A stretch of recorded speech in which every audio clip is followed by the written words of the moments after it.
You caught what he said. This will affect 100% of our citizens. Every consumer, every business, every provider. So we have to pay attention as to what these details are going to look like, because there won't be anybody in this room who is not affected in some way, shape, or form by what they decide.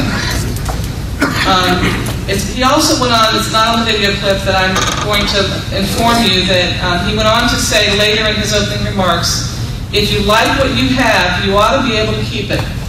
If you like your doctor or your health care plan, no one is going to make you change it. That is flatly not true. I have two handouts. If you didn't pick one up on the way in, please feel free to pick one up on the table on the way out. One is a single sheet. It's an assemblage of some notes.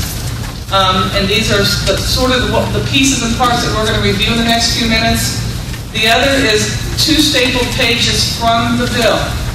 I wanted to pull out one example of many, many examples where they say one thing and mean another.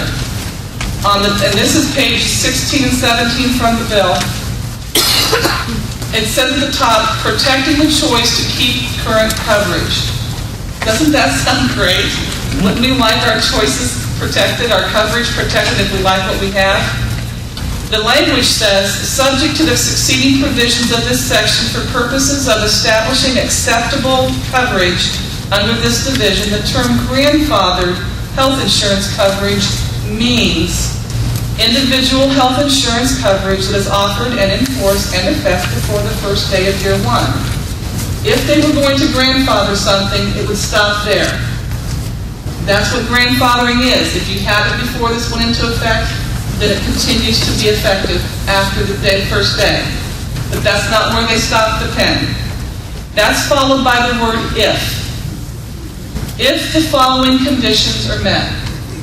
The first condition, and keep in mind on this section we're talking about individual, not group, that you would get through an employer if you have your own individual plan. Except as provided in this paragraph, the individual health insurance issuer, that's the insurance company, offering such coverage does not enroll any new individuals. They can't offer after the first day that the public option goes into effect. It's legal, the government's version. And they say Y1, which stands for year one, they define that as January 1st, 2013. I find it fascinating that the first day this goes into effect is after the next presidential election. That is not coincidental. So January 1st, 2013 is the magic date. And that's when the public option goes into effect.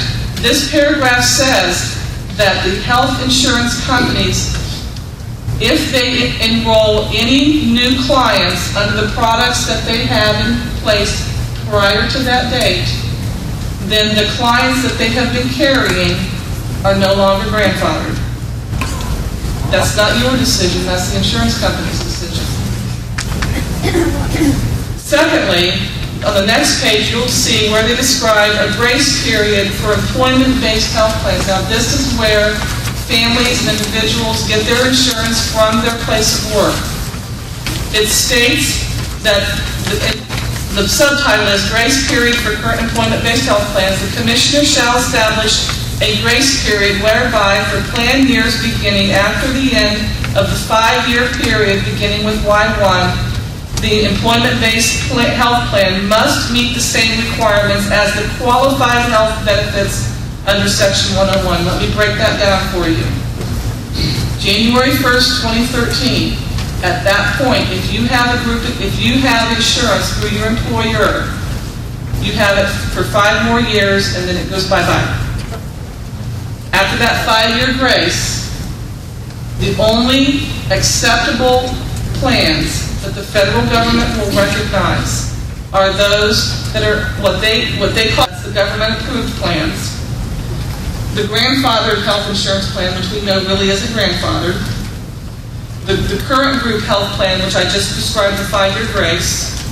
Medicare, Medicaid, Armed Forces, Veterans Administration, and other coverage that the health the brand new Health Choices Commissioner will recognize. What they're doing is they're setting up a system that we will not recognize after 2013. It's going to be extremely different from what we have now. They are setting up a brand new bureaucracy in the executive branch. It's called the Health Choices Administration, and it will be headed up by the Health Choices Commissioner. He is the key player in this system. He has the authority to establish standards. In fact, he will establish and enforce standards for the qualified health benefit plans. He will establish and administer what's called a new health insurance exchange. An analogy to that was used recently by folks I work with is the train station. The health insurance exchange will have trains. There'll be the public option train. There'll be what maybe Blue Cross Blue Shield offers, what Nationwide offers, or whoever the insurers are. But they all have to look alike. They all have to be under what they call qualified health benefits, and that's very much defined by the Health Choices Commissioner. So you can choose a private plan, but it won't look very different from the benefit structure of the public plan. The Health Choices Commissioner is responsible for the accountability of the insurers. He'll do random compliance audits. He'll do data collection. He will define the terms for the insurance industry. You know, it's kind of interesting. If after 2013, January 1st, insurance companies really can't be offering the traditional plans anymore, what I see happening in this legislation is that private market's being squeezed out. The public option is being set up as what they describe in the bill to ensure choice, competition, and stability. The key word there is competition, and it's unfair competition, because they are going to have the backing of the taxpayer. Now, the other thing that's important to understand is that, and as we go through this, make sure I don't lose my place in the notes, everyone is going to be expected to have a policy.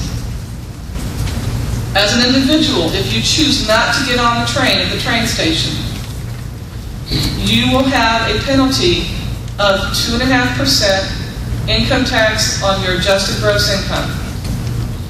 If a business chooses not to offer a ticket to the train on the train station, then they will have to pay a payroll tax of about 8% if their payroll averages $400,000 a year or higher, and it's got a reverse sliding scale for businesses that are smaller than that. But the employers basically will pay penalties through their payroll taxes.